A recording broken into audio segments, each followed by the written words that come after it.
I think the first thing we always have to say is these are working theories, working hypotheses, actions. There is not yet enough data to come to absolute conclusions. I've talked to a number of U.S. officials. They tell me, in particular, one official says they are now focusing on the theory that those in the cockpit were responsible for the deliberate act that took this plane down. How do they come to this conclusion? It's either the pilot, the co-pilot, or both. That they do not know. But it does start with that left-hand turn.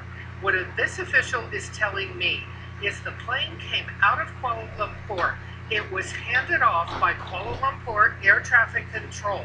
At that point, before Vietnam's air traffic control picked it up, the cockpit, the plane made a left-hand turn, a very deliberate left-hand turn. Pre-programmed or not, may not be totally relevant. They made a deliberate left-hand turn, this official telling me, between two air traffic control jurisdictions.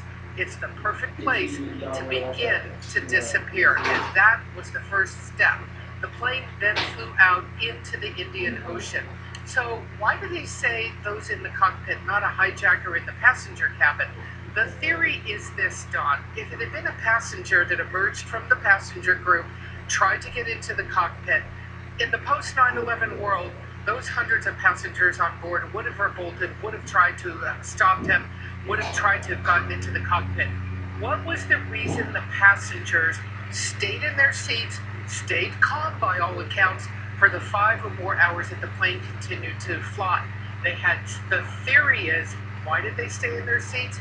They had some kind of voice message, if you will, over the voice system from the crew, from the pilot, the co-pilot, telling them everything is fine, maybe saying they were going to be diverted to another airport, something like that, until the plane, most likely, they say, flew into the southern Indian Ocean. It's a key question here. Not enough data to come to a conclusion, but those passengers, by all accounts, most likely stayed in their seats. Why did they do that?